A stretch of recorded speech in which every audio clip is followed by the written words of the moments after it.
Welcome to See You on the Other Side, where the world of the mysterious collides with the world of entertainment.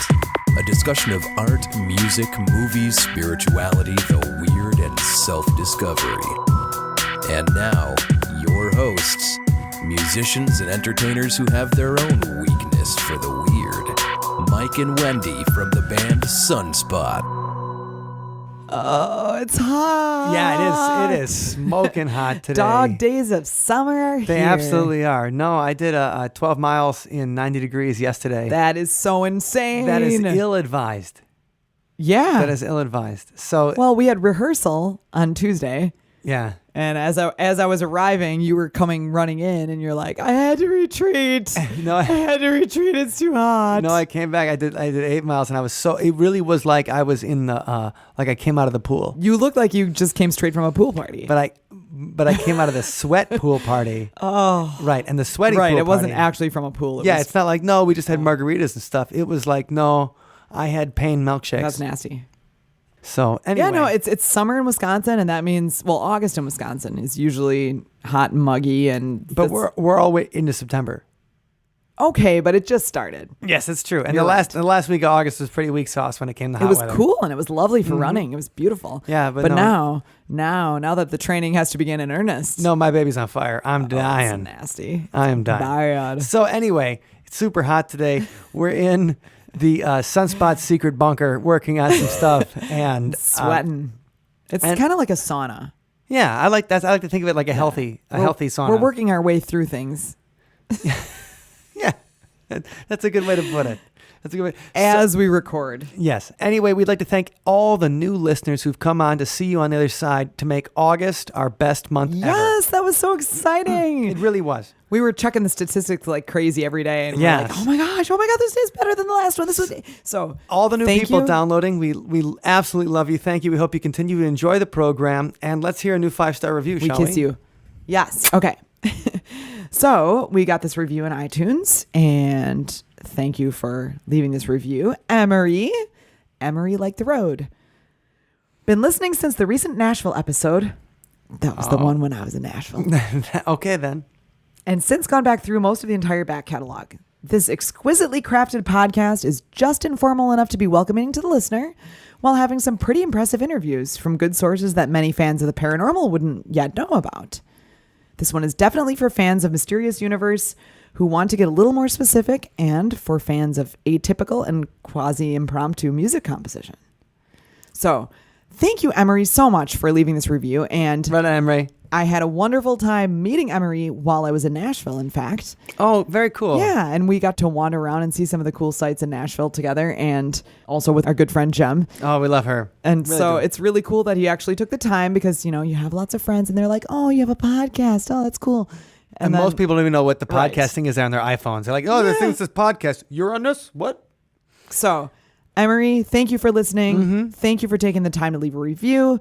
And thank you for being a wonderful host while I was in Nashville and showing me some really great spots in Nashville. And I liked such a great time. I like that he knows the scene because he knows about Mysterious Universe. And Mysterious Universe is a fine Australian paranormal podcast. That podcast. And no, they're really fun. I have the app on my phone and stuff like that, so I pay attention. Man. Yeah, so thanks for the 5-star review, Emery. And if anybody else would be kind enough to, if you have an opinion about our show, please leave it on there. We'd love to hear what you have to say. And if it's something good, we might read it. Right. If it's something bad, well, that's best left to the imagination. But or for us to cry about at night. Let me cry in my cider. Anyway, so we're having a fine time today, and I'm really excited about this interview I did the other day, Wendy. Yeah. And it's been something that I'm always interested in, but I've never actually had the experience. And that is the out-of-body experience. Ooh. So when you think of out-of-body experience, what do you think of?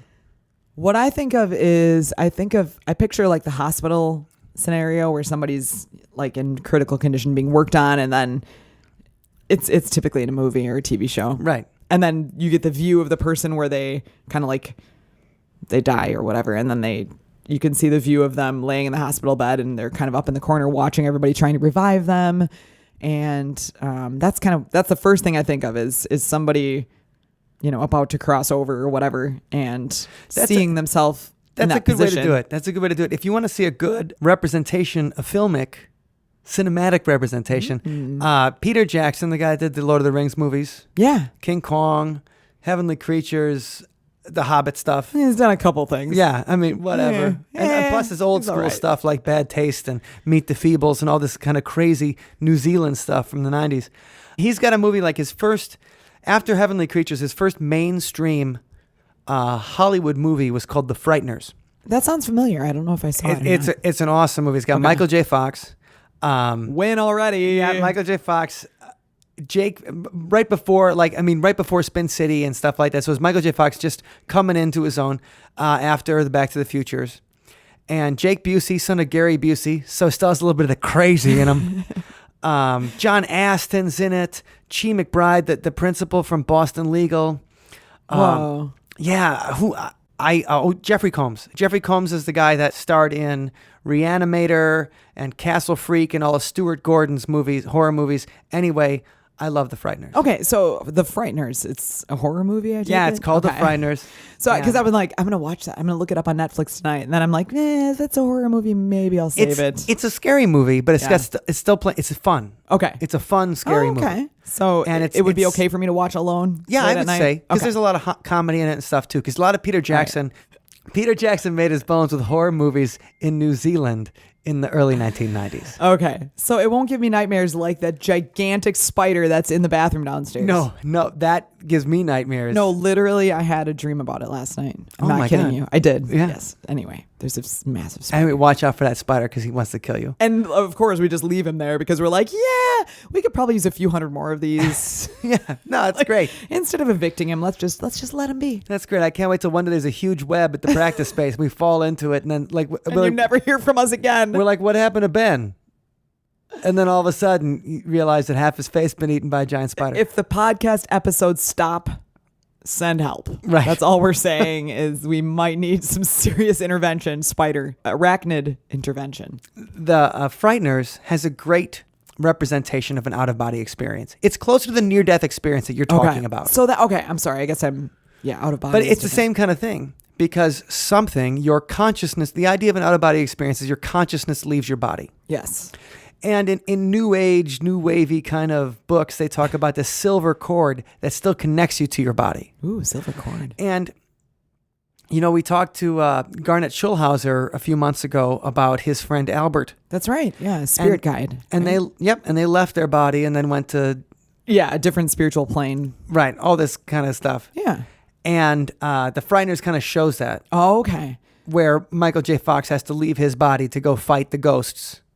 That's a pretty intense movie. It's a great movie. It really is a great movie. And there's a wonderful cover of "Don't Fear the Reaper" at the end great song. by a New Zealand band. So Okay. I have that on my iPod actually. Cool. My iPod. No, it's on my iTunes. Like I haven't had an iPod since 2005. Dude, I have a Nano. Don't knock it. I know It's I'm not knocking lightweight. it. It's great. It's great. I'm just saying, like I talk about an iPod like it's a thing I have now. So the Frighteners is a great way. And the other out-of-body experience is your consciousness. I mean, you think of it like near death. And I talked to this about Luis Manero, who I interviewed the other day. So when I talked to Luis about it, he was giving us directions on how to have your own out-of-body experience. Whoa, that's cool. Yeah, and that's what So- we're going to talk about in the episode. Okay, but I have a question. Yeah.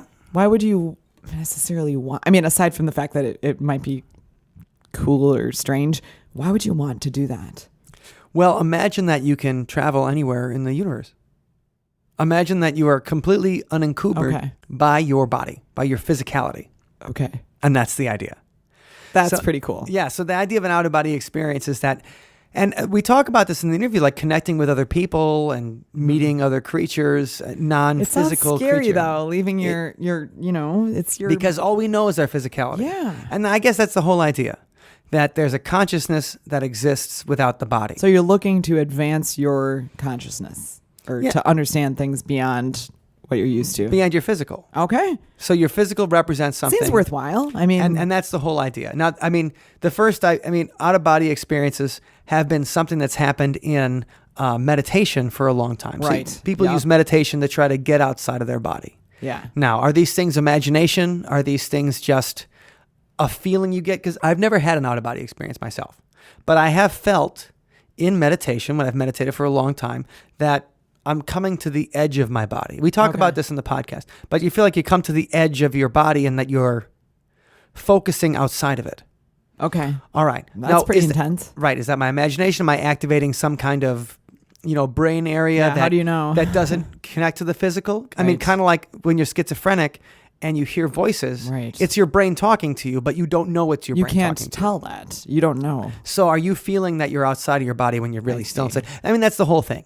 That's cool. But Luis Manero is a very interesting character from the International Academy of Consciousness in California. Wow, excellent. He's got a whole bunch of fun stuff. And so if you're interested in trying to have an out-of-body experience, then keep listening. And Luis is going to tell you exactly how to do it. So let's go. We are with Luis Manero, the president of the International Academy of Consciousness, and also the author of Demystifying the Out-of-Body Experience. How you doing today, Luis? Hi, how are you doing? Thanks for having me. Well, we're great here in Wisconsin. We finally get some of that. It's nice and sunny today, so we're getting some of that Southern California weather that you guys are always bragging about. Yes, actually here it's been a little bit warmer than usual, but it's still very nice. Fantastic. So, Luis, to start out, why don't you let our listeners know a little bit about what the International Academy of Consciousness is up to? What do you guys do?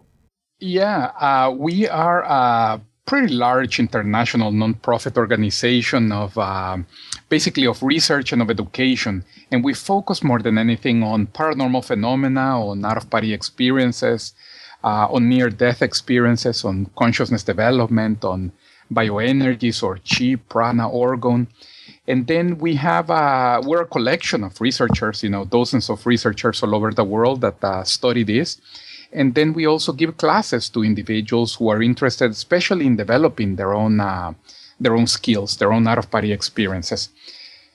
And lectures, classes all over the world in different cities. Okay, so how did you get into this kind of thing in the beginning? Was it something that you were drawn to, or do you feel that you kind of fell into it?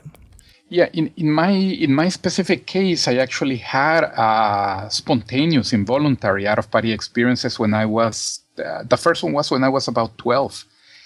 And at that time, I just had them. I didn't even know whether there was a name to them or whether everybody did it or nobody did it. I just simply had them. I didn't have a lot during my teen years. But, once I realized that it wasn't everybody that was having them, I remember mentioning it to my parents, to my mom specifically. And she bought me the first book on out-of-body experience. The author called it Astral Travel, which I guess is still a very, very common name. Okay. And then I went from there. I started, studying, reading a little bit more when I was about to finish my university degree in Florida. Some of my current friends and colleagues, and they had arrived in Miami to establish the first or one of the ISC centers. And when I heard out-of-body experiences, I naturally became interested in that. And pretty soon, I started, dedicating most of my time to this, of course. And so, I mean, how did you, when you first had an experience like that, where you actually felt like you left your body, right. How old were you again? I was 12. So you're 12 years old when you're having your first, and did it happen? Were you meditating? Were you in some special place? What was the kind of the mitigating factors that got you to that experience out of nowhere? Yeah. Yeah. Yeah, back then I had this computer, and you're probably going to laugh about it because, back in the 80s, computers were not like, what we have right now. Right, that we're talking on right now. Exactly. The brand was Atari. And I know when I say Atari, most people think of the game, but this was an actual computer that you would connect to, a black and white. Well, I would connect to my black and white TV. And it didn't have a hard disk, which I thought was the cruelest thing for a 12-year-old, because then you had to turn it on. You would program it. It really only had a programming language which was BASIC. So, I remember BASIC, 10, print, hello, 20, go to 10, and then it fills the whole screen. That's exactly it. So not even DOS. So forget about Windows. So it was just simply basic. So, I had taken a couple of computer classes back then, just very simple things.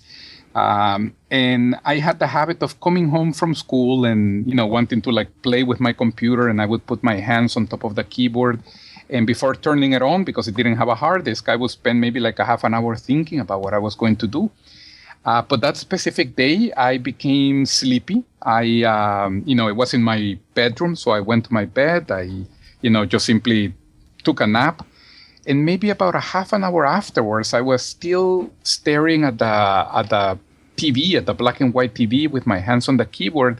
And maybe because it was something more intellectual, I guess, it sort of like dawned on me that I had felt sleepy about a half an hour ago. And then when I turned around, like to look in the direction of my bed, I saw my body. And that sort of like surprised me. And I went immediately into my physical body, and I woke up. And I remember I was thinking, wait a second, I was over there, but I was here, but I was over there. Really, at that moment, I didn't understand it. But I think that it was more than anything because I was doing something more intellectually challenging for me that helped me to regain the awareness in that first experience at that age. Well, that's interesting too, because it came to a place where, so you left your body in your sleep. And then once you started, Yes. Once you started reading about it, like, did you continue to have experiences like that when you were a teenager? Like, did that just happen when you were 12 and it didn't happen again for 20 years, or did you continue to have things like that after that? Yeah, no, I continue to have them. I wouldn't have them that often. I would have them maybe once a year, once every 15 months. But I remember after a few years, maybe when I was 16 or so, even a few times after I had them, I would go to bed thinking, I wish I can have that cool type of dream or experience. I really didn't have a name for it. So I did keep on having them. Naturally, when the first book on out-of-body experiences fell in my hands, that's when I realized that there were techniques, there were ways that I could, like train or try to boost them. And then little by little, I started to collect more and more books, and the capacity naturally grew from there. When you told your mother about it, did she think it was weird, or was she like, "Oh, that's cool, you had an out-of-body experience"? I am very grateful for the fact that she didn't think that it was weird, and she was actually the one that bought me the first book. Maybe some of the listeners are going to remember this author. His name is Lobsang Rampa. He wrote a lot of books in the 60s, especially, and in the 70s, especially in the 60s. So that was the first book that I got. It's called The Third Eye. Now, what was weird is that the reason why I told my mother is because I was in school. We were having really lunch with the rest of my classmates, and this other classmate of mine, he also had out-of-body experiences, but I guess he was very afraid about them. He was always very afraid about them, and I wasn't. For me, I was, floating about the house. Sometimes I would see my dog walking in the middle of the night, during the house, and I would try to call his attention. And just simply going through walls, I just simply thought that it was interesting. I guess as a kid, I thought that it was cool. And so anyways, we started talking with my friend about the out-of-body experiences, and I was telling him, no, look, they're not like this. And we really got deep into the conversation for like 20 minutes. And then after those 20 minutes, I remember we sort of like turned around, and we realized that the rest of the school, the classmates of the people in the table where we were at, they had been looking at us like, what are you guys talking about? Right, what do you mean? What is going on here? And for us, it was so, or at least for me, it was so natural. I guess I must have thought that everybody did it. Back then, I hadn't even stopped to think about whether that was, different, unique, or, what were the statistics. And that sort of like naturally called my attention to the fact that not everybody does it. So I mentioned it to my mom, and she had already heard of it, simply because she had read, I guess, some years before, about some other ideologies like the Rosicrucians and the Freemasons and things like that. So she had already heard about it. So you didn't grow up in like the kind of religious family where that would, like where you were getting something like, hey, don't play with that stuff or anything like that. No, not in that sense, but my family was religious. Yes, absolutely. We were raised Catholics. I certainly did my first communion and confirmation, and my mother still has the pictures for that, even though I've tried to wrestle those pictures out of her hands. She just Sure. won't give them up. So good thing that she's not on Facebook, is what I say. Right. But yes, I was raised Catholic, and we had to go to mass every now and then. But they were not, at least my parents were not that strict, like in the sense of don't do this, don't do that, with those types of things. Also, by the time I told her, I think I was 17, so I wasn't anymore, a little kid. So, yeah. Okay, and that's interesting because you're always wondering like what the family says when people start having experiences also, and then what people's conflicts with religion are. And I was raised Catholic too, and some people get the whole like, well, if you're messing with the paranormal, you're playing with the devil, and then some people don't even get that at all, and they can they think it's fun or whatever. So that I'm always interested to see how people who are into this stuff, how they got into it and what kind of conflicts they might have had, and then how they got over those conflicts. Right. For me, certainly it was fun, but the way I would describe them more than anything is that it was so natural. It was just so, like a dream. And then it would be almost like us saying, is the dream pro-religion or against religion? And really the dream is just a natural activity of human beings. It's just a thing. Yeah. It's, like walking, I don't know, or reading. People from any religion can learn to walk or to read. So it really has nothing to do one thing with the other. Well, you started teaching around 1996. Indeed, yes. And you started getting into telling people about paranormal phenomena, OBEs, spiritual stuff. And how did you make that transition? So, when did you get into the Institute? It was after college. And right. You found some friends who were either part of the Institute, were they starting the Institute? Like, how did you get into there? Right. When I was in the university, actually, and they arrived to establish, the first center, it was actually fairly close to the university in Miami. There was this article that was written in the Miami Herald, about them. At first, I really didn't want it to go too much because the way the journalist had written the article, it sounded very mystical. And I myself was always more of actually, I studied chemistry, so I was a little bit more, let's see, the mechanism, how things work. Science-oriented. Yes, more science-oriented and less like occult-based, in these types of ideologies. And actually, many times even people ask me, how did you as a chemist end up in this? But for me, really, there was never any conflict, in the sense that you leave the body and you stay as aware, as sharp, as incisive, as, scrutinizing everything the same way you would do here, the same way any scientist would do here. So at that time, I decided to go to the first activity, to the first class. And since some of the first, classes there that they were giving, simply because I wanted to have more techniques and more ways of trying to produce the out-of-body experience to improve my skills even further. But since the first classes, I realized, this is it. This is where I should be contributing, spending more of my time. So pretty soon I became a volunteer and then an instructor. And then, I continued, of course, dedicating time to that, to this endeavor. And so when you started working on it and teaching it and studying it, were you able to have more out-of-body experiences, maybe not sleeping, maybe, like when you were awake or meditating, or how did your personal skills develop at it? Yes, indeed. I started understanding, well, first of all, a lot of other factors that I didn't know about the out-of-body experiences, but as well, most of the techniques, I guess, or most of the disconnections or out-of-body experiences, you don't necessarily have to fall asleep or fully fall asleep in order to disconnect from the body.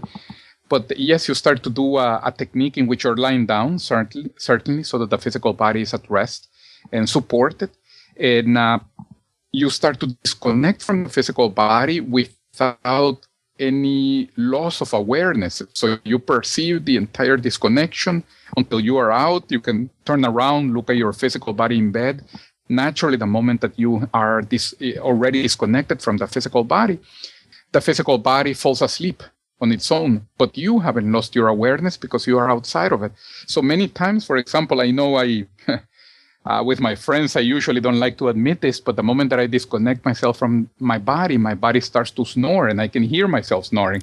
And I usually, try to be the one that says, no, I don't snore, but I know I do. Actually, I had a girlfriend that recorded me eventually, and I already knew that I did it. But the point is, the moment that you disconnect, you are aware, you are conscious, but your physical body falls asleep. And for any external observer, I would say here in the physical reality, they would see you, they would just simply say, he fell asleep. But you are outside your body, aware, conscious, lucid, and then, of course, you can go and, have experiences and return to the body, remember them, and, take advantage of them. So with a lot of people you work with, have you found that, because when I think of people that I know that have said they've had out-of-body experiences or weird things happen, it's always been some kind of accident. Right. Where they're doing something and all of a sudden something crazy happens and they feel like they're out of their body. In fact, I was just talking to a guy about a half an hour ago he said he was meditating and then he had left his body for 5 minutes and he said it freaked him out so much that he came right back. Yes, understandable. And so, when do you get to the point, where you feel that you're actually leaving your body and you're in control of it versus it being some kind of happy accident that happens? Right.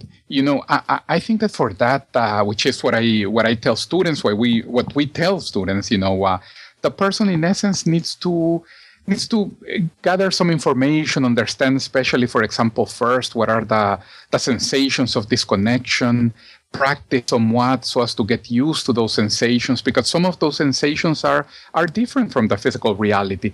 And I guess to a certain extent, we should expect them to be. It's like, going swimming. And of course, the sensation of being in the water is very different from the sensation of being out of the water. So we just need to get used to it. But once we get used to it and once we start to practice it and once we understand also more or less how things are going to go, then we relax a little bit more. We start to really try the techniques and to try to induce every time more the out-of-body experiences. And I don't know if we ever get to the point, certainly this is not my case, where you're able to leave the body, let's say at any moment, under any circumstance, at any second. No. But maybe to try to use a sports analogy, it's almost as if your batting average increases. So even using this sports analogy, somebody that practices batting their entire life, they are still not going to bat 1,000. But if they bat, 350, that's already right. They're already a Hall good. of Fame baseball player, right? Yes, certainly. So that in essence is what starts to happen. We need to receive some information, dedicate some time, and then the skill goes on developing little by little. So as for it not to happen, accidentally. So when you get into it and you talk about demystifying the out-of-body experience, like to me, there is nothing more mystical than, because you're talking about your consciousness leaving its physical form and going somewhere and still observing what's going on without the sensory, without the sense organs. Right. The physical senses. Yes. Yeah. So demystifying it is the name of your book. And that makes me think of what's the first step in demystifying it, from taking it where it's something where this is just a crazy thing that happened to me when I meditated once, or I was sleeping, and my sister talks about an experience she had where she felt that her she was above her body and was spinning around it, was spinning above it, a few feet above it. Yeah. And then she, crashed right back into it and said that she felt like she was looking at herself and, all around it and that kind of thing. Like, how do you make it so it's like, okay, this isn't something weird. This is something that is natural. Like you said, it felt natural to you. Yes. What's the first step in doing that? Well, I think that the first thing in the general, I guess, intention of demystifying it is that historically, the out-of-body experience has belonged, or this information has belonged to ideologies and to groups that were a little bit more occult and more closed. And of course, it was always, it always went hand in hand with a lot of different types of like rituals or, folkloric elements of many, many cultures. And that's natural, that's the way our history has been. So part of the idea in demystifying it, I guess, is to try to bring it to the 21st century, to try to understand the mechanics of it or the mechanism of disconnection, why does it happen? Studying it almost in a more scientific or like a medical condition. So, as you're disconnecting, the energetic connections start to stretch. We need to make these energetic connections more flexible so that they allow the disconnection of the so-called astral body, let me call it this at this moment, the astral body from the physical body. And the flexibility of those energetic connections allows you to, control the disconnection a little bit better and to have success more often. So in essence, trying to understand as best as we can in a very rational, direct, observational approach type of a fashion so that it's no longer part of just simply, a hidden culture or a hidden ideology or a folkloric movement, so to speak.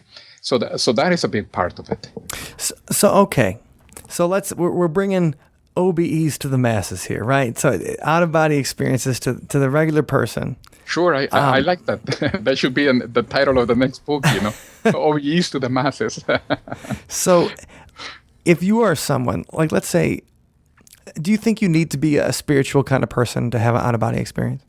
I don't think so. No, I don't think so. You need to, or let me answer it in two fashions. I don't think so because sometimes I have seen people that leave their body, through drugs or sometimes there are many reports of individuals that they are in prison and they're trying to, escape the physical prison, the physical jail itself.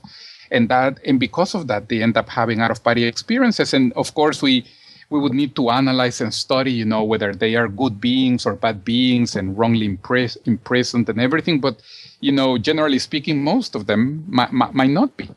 So the process itself of disconnecting from the body seems to be almost a little bit more of a mechanical aspect.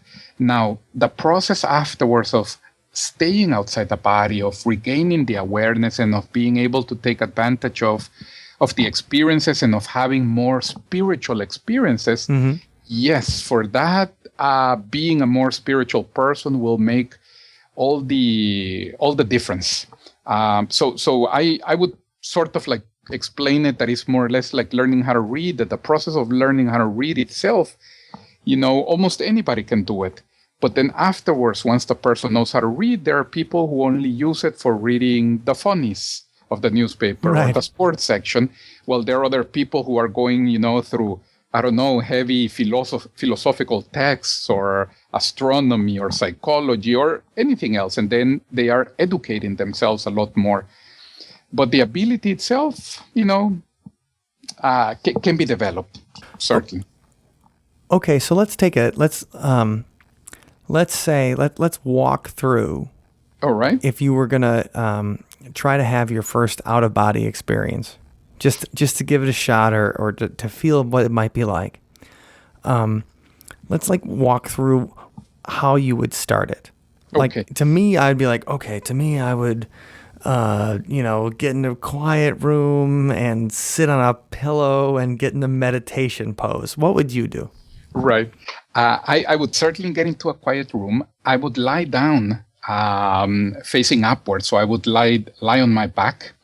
I would actually put a few pillows underneath my legs, which is what I do, just so that my legs are bent, and that helps with the circulation, with the blood circulation. Okay. Then, I would start to do certain energy exercises, and there are many. Some of them are, and by energy, I mean bioenergy, chi, prana, ki, so I'm not talking about the electricity, about the physical types of energy, but I'm talking more about the vital energies. Okay, so what's the simplest energy exercise you could recommend to somebody? Just the most basic.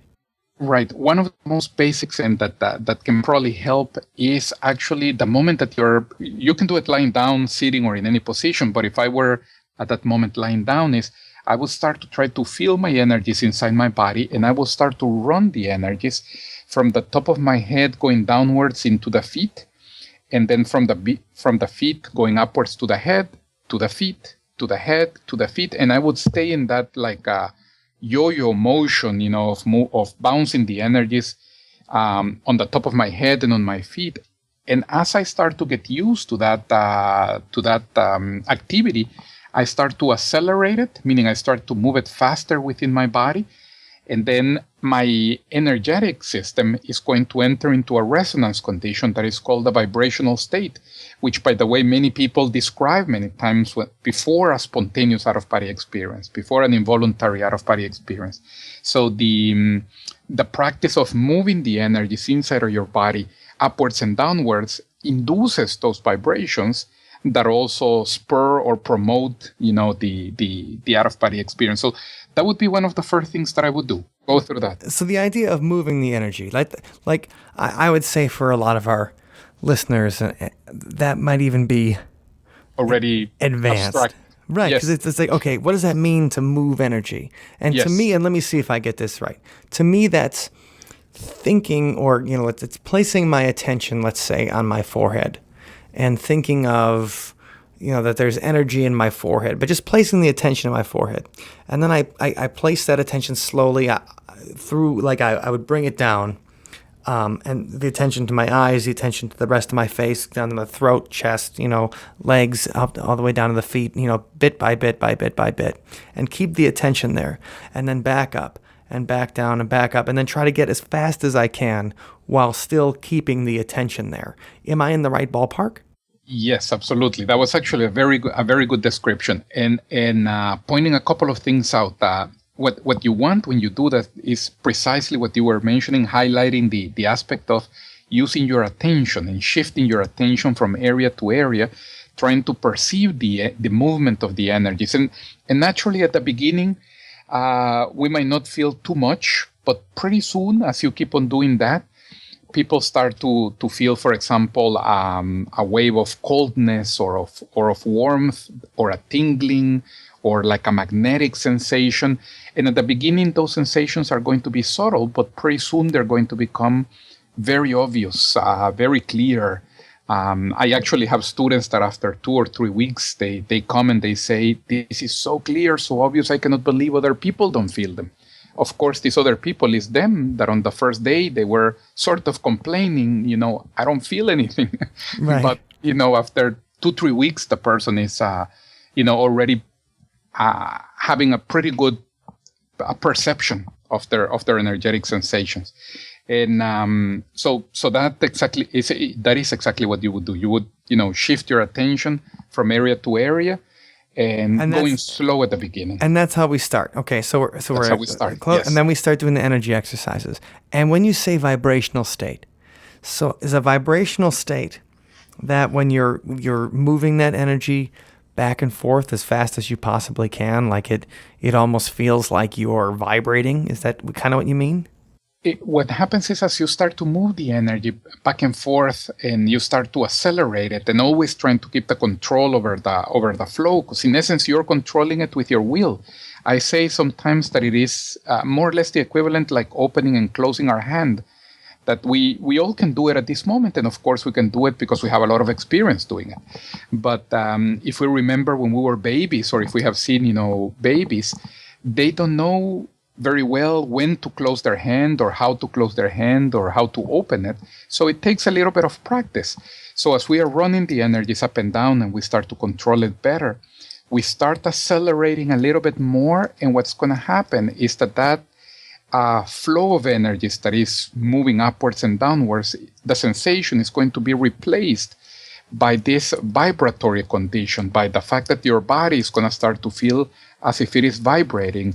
The really vibrational state is a very good description, but in essence, you feel as if your body internally, as if you have an earthquake inside your body. I'm sure that listeners probably that have had this spontaneously, they can recognize this description. So you feel this vibratory condition internally, and when you feel it, it's not like, I mean, when you say vibratory condition, the first thing I think is like, oh man, it's like getting the spins or something like that when you drank too much. But this is not it's not an unpleasant experience, right? So if you have an unpleasant experience, then you might be going on the wrong path. Yes, I generally speaking, yes, it shouldn't be an unpleasant experience. And the reason why I say generally speaking is because maybe the first or the second time that we are not used to this, it might surprise certain people. It might actually scare them. I guess it's going back to the example of the pool. It's like the first time that you put a baby in water, that the fact that the water is surrounding his body, he gets scared and starts screaming. Right. But after 5-10 minutes, you cannot get him out of the water because now this is pleasant. So really the sensation in and of itself is pleasant. It's nice, actually. You feel very well. But it could be that the first time, because it's a different sensation, that some people might feel, what is this? This type of a reaction. So, okay, so let's say you hit the vibrational state. You're feeling something, like you say, the earthquake in your body. Right. And that's I would say to anybody who's given this a try, if you feel an earthquake in your body, then you're on the right path. So don't be scared. That's right. So then where would you go from there? Like, where do you shift your attention once you start feeling that inside? Right. There are a couple of things that you would go to. One is sometimes by just simply reaching a very strong vibrational state. And by strong, I mean these vibrations, you're going to start to feel that they are becoming more intense and more intense and more intense. That already promotes the disconnection outside the body. That actually is already not only a technique on energies, but already a technique for having out-of-body experiences on its own. And actually, many classic projectors have used the technique of inducing these vibrations for having the out-of-body experiences. For example, Robert Monroe, that I don't know how many listeners might be familiar with that name, but his technique for leaving the body was precisely inducing these vibrations, and then the vibrations would take him outside the body. So that is one thing that can happen. Okay.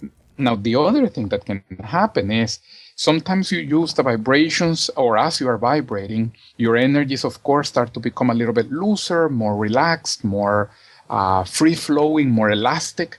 And then after maybe some 10 minutes or 5 minutes of doing this energy exercise, you stop it, you relax, and then you switch into doing or into practicing specifically an OBE technique, which can be a technique that is based on breathing. It can be a technique that is based on imagination, on visualization, or it can be a technique that is based on working differently with the energies, or a more intellectual one, or a more relaxing one, just relaxing the physical body. So really here there are maybe about, I don't know, I actually probably know about 100 techniques. In my book, I even mentioned, I put about 15 or so, and this is, maybe some of the ones that I have seen that work a little bit better. But in essence, since everybody is very individual, sometimes the one that you least expected is the one that works for you.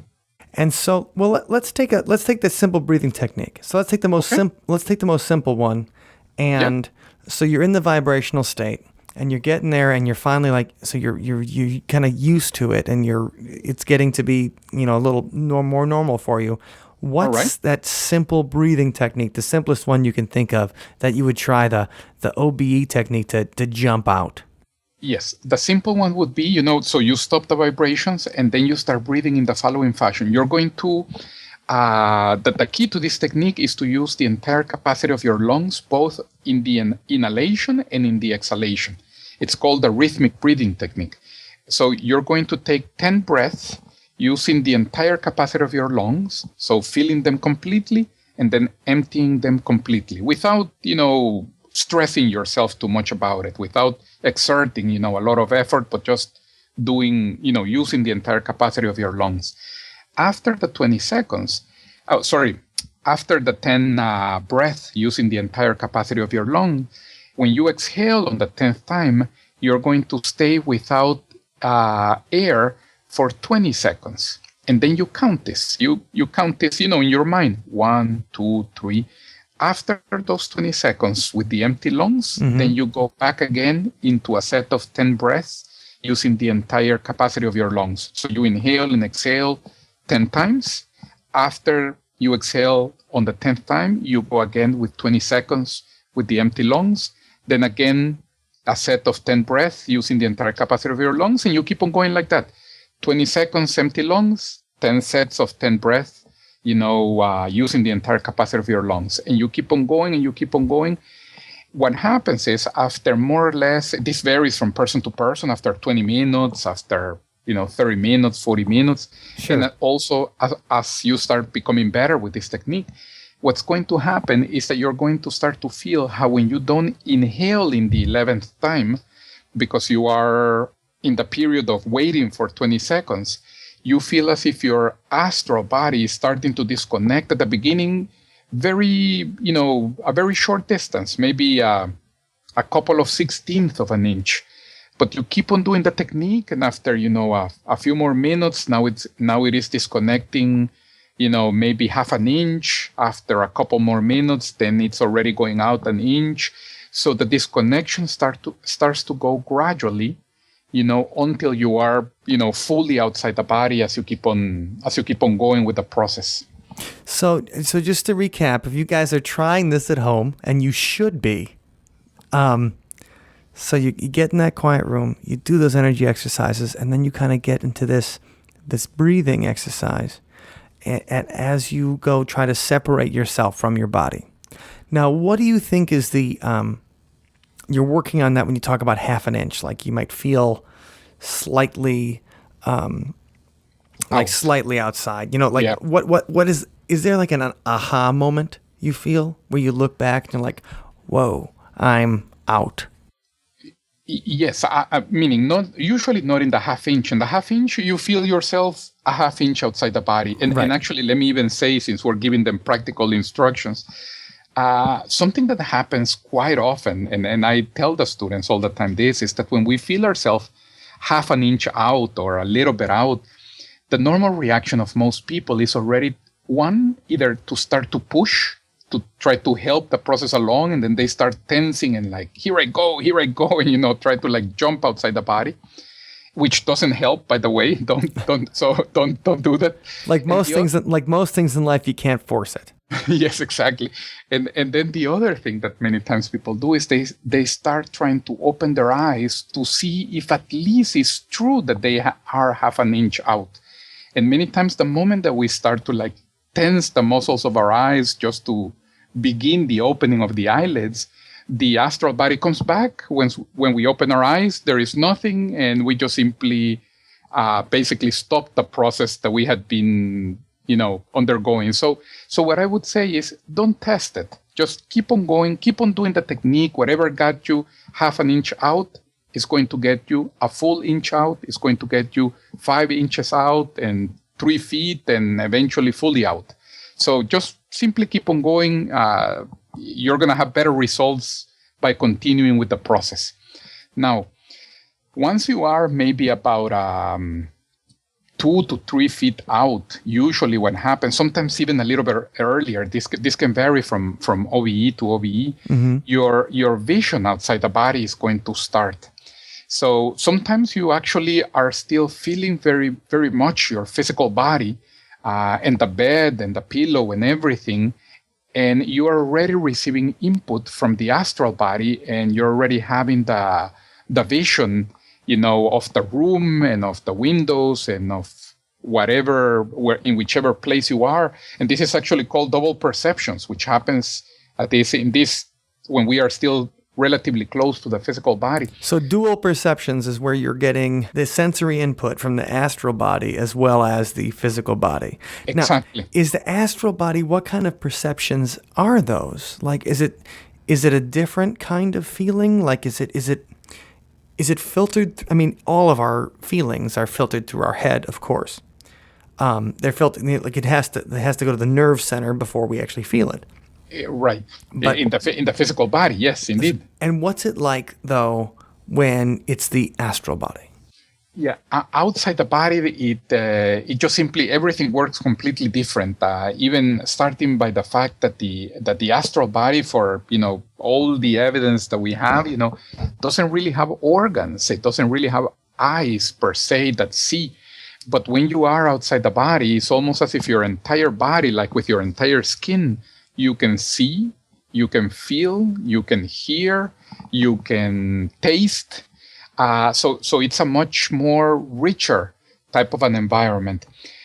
So you can actually see through your hand. You can actually see 360 degrees up and down while you are outside the body. Now, even though those are the ways in which the astral body perceives, I would say most of the times, especially at the beginning when we leave our body, because of the conditionings from the physical body, we have the tendency to be outside the body and to try to use the astral body in the same way we use the physical body. So, for example, with vision, we normally have the tendency just to see forwards when we're using the astral body.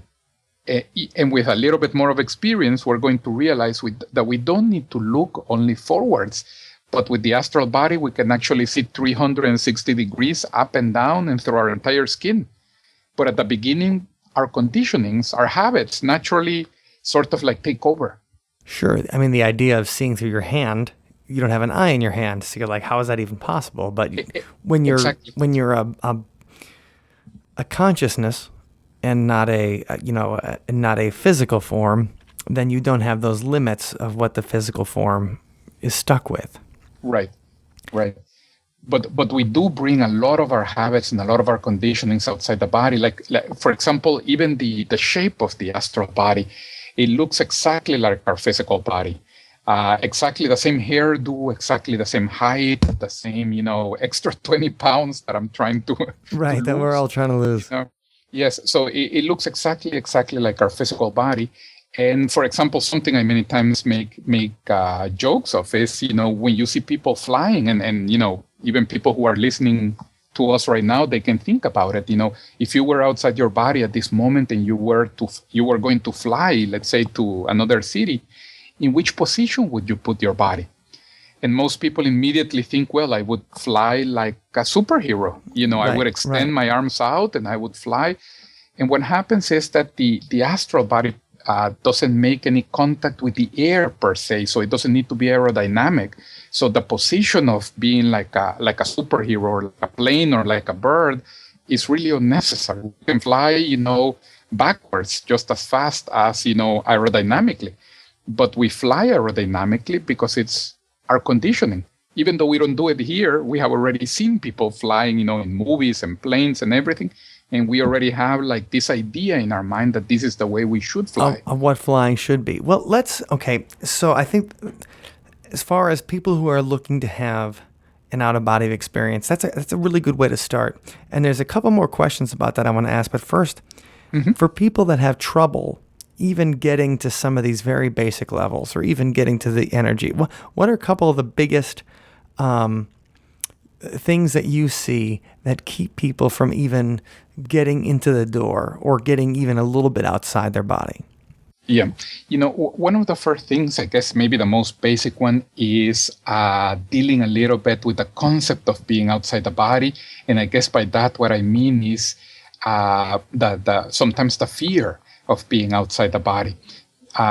So I would say, first of all, for those individuals, the best is to try to become informed, because the fear is in essence, fear of the unknown.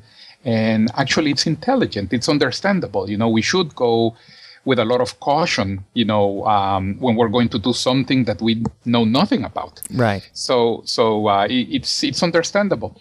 So what we should do is certainly, like the individuals that are listening to us right now, listen to other people that have already done it, read books, take a couple of classes, because then you're going to know how things are going to go, and then you're going to know better what to expect. And then this diminishes, the level of anxiety, the level of fear. So first of all, that aspect. One of the things that I say that stops people the most from having out-of-body experiences is the sensations of disconnection. Because as I was mentioning a moment ago, they are new, they are different. And then when we feel them in the middle of the night or, in the middle of our practice, and especially if we don't know why they are produced, they surprise us. Usually the normal reaction of the person is sort of like to block themselves and to think, what is this? Right. And then naturally that also in a very practical fashion just doesn't help.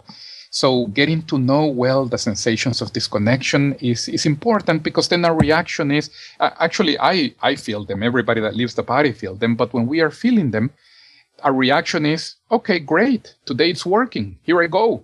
And it's exactly the same sensation that I used to feel, 30 years ago, and that sometimes will surprise me. So the interpretation now is very different because you have the information in essence. So are there any kind of people you would say should or should not try out-of-body experiences? Anybody where you're like, hey, man, if you haven't even meditated, you shouldn't try this? Or anybody who, might freak out? Like any kind of personalities you think fit better in or not? Well, first of all, with the not, I would say probably, what we have seen is that pretty much anybody can develop it. But of course, it's hard to say 100%. It's again like learning how to swim or learning how to read. I would say almost 100% of the population can develop it, except for those that maybe have, some very specific ailment, or, somebody who's in a wheelchair, maybe swimming or doing a sport might not be the easiest thing naturally. So that on the one hand. Now, on the other hand, I would say certainly people who have experience meditating, or who have experience, already having some control over their physical body, they will have an easier time. Sometimes when you're trying to have an out-of-body experience, you do, for example, these energy exercises or something similar to this for about 10, 15 minutes, and then you want to stay lying down or in a very comfortable position in complete immobility for about, at least half an hour, 45 minutes, sometimes an hour or more, as the process is taking place. And during that entire time, you should keep your physical body immobile. And what I see many times, even from students, and I am, many times pointing this out, is that some of them, after 5 minutes, they are scratching themselves and they are trying to shift positions, or they sort of like the monotony of the technique already made an effect, and they're trying sort of like to think about something else, and they become distracted by some other idea that comes into their mind. So the more you can be, focus on the technique, and maybe the more you have practice, things like meditation that actually help for that, so for the person to stay focused and, in the exercise for a longer period of time, the better it's going to be. Because naturally, it is possible to have out-of-body experiences in the first 3-5 minutes, but those are very rare. Most of them happen, after a half an hour, especially at the beginning, sometimes after 45 minutes, 50 minutes you have been trying. But if you didn't stay with the exercise during the first 40 minutes, you never get to the last 10 minutes when the OBE happens. So give yourself plenty of time, and don't come rushing back. Try to get disassociative. Don't come rushing back to your physicality. As when you feel an itch, when you feel something, because that kind of takes you out of the moment. Yeah, the physical concerns, all of our physical life, really, in essence. I think out-of-body experiences got kind of shortchanged because so many people immediately went to near-death experiences. as something Yes. similar. And as far as, instead of looking into like, well, when we're alive, we can, let's see how we can move around without using our bodies. But I mean, that brings me to something where you think of like, what are some things you can explore with out of body experiences? Now we talk about just, when you talk about traveling, can you just show up somewhere? Have you encountered other people who are outside their body when you're outside your body? Like, when you're talking about just this associative state, like you feel like your consciousness is somewhere else in the room besides in your own body, is one thing. But to communicate with something else, or to see extra physical things, or, non-physical entities, Right. have you had any experiences like that? Yes, I have. I would say that's where the interesting aspects of the out of body experience begin. Certainly one of the most interesting things is precisely having out of body experiences with somebody else, because that takes away a lot the subjectivity of the OBE. So it's no longer just you, but two people or more had a shared experience, and then they all remember. It can be confirmed. So those certainly are interesting. Now, you can also encounter beings, again, that are no longer physical, non-physical beings. So actually, it's interesting, giving classes in different cities and countries, because you see the differences between cultures. For example, generally speaking, the people south of the border, Hispanics, in general, one of the biggest reasons why they want to learn to do out-of-body experiences is because they want to encounter the deceased dear relatives that already passed away, and sort of like to make sure that they are okay. And this is certainly something feasible outside the body, that for sure it can be done. What, like, when you first met something outside of your body, or someone, or, I mean, what was your first meeting with a non-physical being outside the body, and how did that feel? Yes. One of the first ones, actually, interestingly enough, was outside the body, but with somebody who was physical, also having an out-of-body experience, who was a friend of mine, actually also a colleague from IAC. And, I encountered him. For some reason, we started talking about one of the projects that we have here. We have this, this is a lot more mundane, but we have this journal, this scientific periodical, where a lot of the researchers publish, their papers and their accounts. So at that time, we were starting the project. This was also almost about 20 years ago. So you guys had an out-of-body experience, and then you start talking about work? You see the conditionings of the physical life. Because I remember thinking about that afterwards, like, look, we could have done so many more things, that night. And of course, on other opportunities we have. But right, you could have just gone to the bar to talk about work.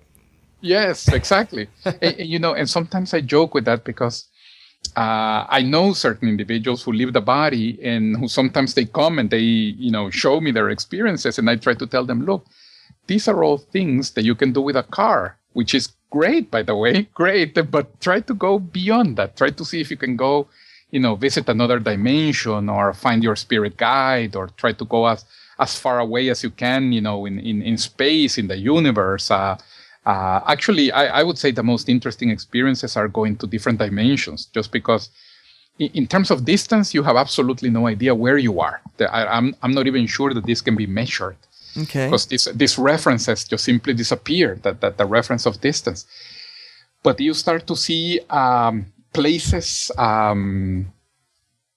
planes of reality that have a very different, a very different feel, a very different look. People interact in very different fashions. For example, there are dimensions where the things that we take for granted don't exist. There is no ground, there is no up and down. So sometimes you are talking to somebody, and you think that you are, I guess, standing with your head upwards, but the person comes to talk to you with their feet in the direction that your head are at. and somebody comes to talk to you, at an angle, and there is no concept of up and down, and nobody is falling anywhere. So different dimensions with different physics. With very different physics, indeed. Well, I mean, all this is great. I mean, and so just if you guys are trying an out-of-body experience and you use some of these techniques we talked about today, and then you feel a little something, and you want to get deeper, and you want to learn more, and maybe let's try to visit those different planes or talk to relatives or things like that, or find non-physical entities, then what's the website where they can find more from you, Luis, and find more about the IAC? Yes, probably the easiest one to go to is learnobes.com. So learnobes.com. And we'll have that link in the show notes, and you guys can just click on it and check it out. And where can people get Demystifying the Out-of-Body Experience? You can actually get it on that website as well. But also the book is, sold on Amazon. You can get it on ebooks, on Google Books, pretty much everywhere. iTunes, I believe, also has it in electronic format. So if you want to start out, you learned a couple of techniques from Luis here. He was very generous to share that with us. And then you can take that and you can learn about more stuff by checking out the book and checking out the IAC. And you mentioned Robert Monroe, and I thought we talked about him on the show before, and I had to look it up real quick. And we did when we talked about binaural beats, that he was using binaural beats to try to the Monroe Institute. Which, have you guys work with them at all ever?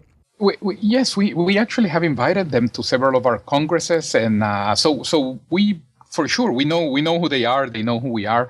Now, something that I was going to say about Robert Monroe which is interesting, is actually even in his books. People who have read them probably have already come across this. But he developed the hemisync and the binaural beats, to try to help people to have out-of-body experiences. Mm-hmm. But he himself, for the longest, his technique for having out-of-body experiences was not really the sound technology. For him, it was inducing these vibrations that I was mentioning. So, that's why I use him as a reference, since especially here in the States, people have heard of him. Sure, and because the government sent people over to the Monroe Institute to try to get spies to use OBEs themselves.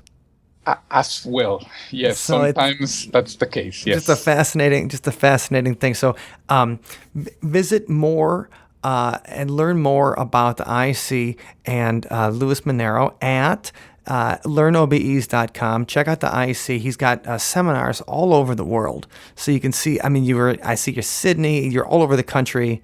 You get to travel and teach people about these things. So make sure you check. And if it's something you're into, you might want to see him live at a seminar in your city.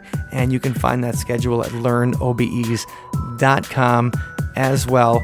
Luis, I want to thank you so much for spending your time with us tonight and sharing a little bit of your knowledge. It's really fun. And I can't wait to take some of the things that you told us tonight and then try it myself.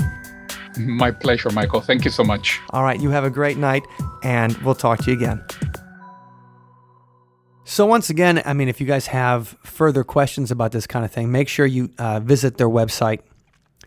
And if you try having an out-of-body experience and want to get further into this, make sure you check out that website, look into his books, because it is something that people can say they can routinely experience. Now, I've never experienced myself, but you haven't put the hours in and practiced and tried to get good at it, right? Sounds like it's something that we can actually, a skill we can develop, right? Right, or at least the feeling of leaving your body, and then even if it's just all your imagination, it's still a pretty cool thing to do with your imagination. Absolutely. A flight of fantasy. For so sure. It seems to be pretty sweet. So the song this week is about out-of-body experiences and how sometimes things that happen to you make you want to leave your body or have an out-of-body experience yourself. Right. This song is called Push.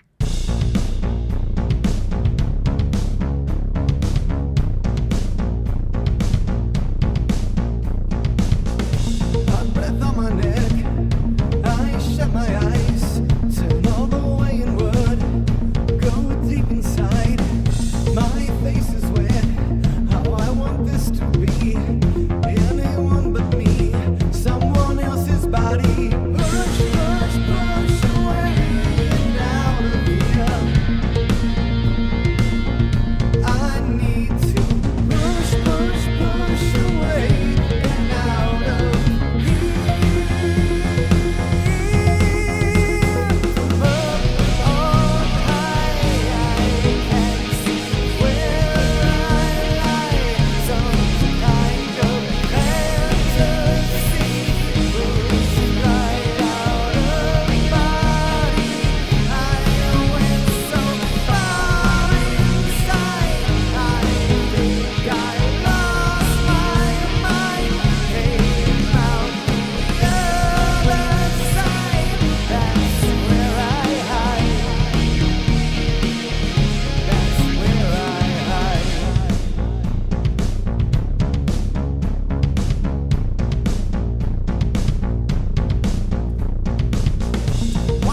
myself now, somewhere outside my brain, free of all terror and free of the pain. Turn away from the scene, I set off on my own into infinity, beyond divinity. Push, push, push away and out of here. I need to push, push, push away and out of here. From up on high, I can see where I lie. Some kind of fantasy pushed right out of body. I know it's so far inside. I think I lost my mind. Came out the other side. That's where I hide. I know it's so far inside. I think I lost my mind. Came out the other side. That's where I hide. That's where I hide.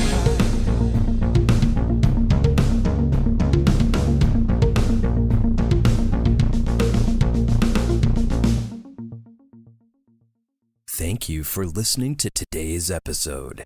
You can find us online at othersidepodcast.com. Until next time, see you on the other side. That gives me nightmares.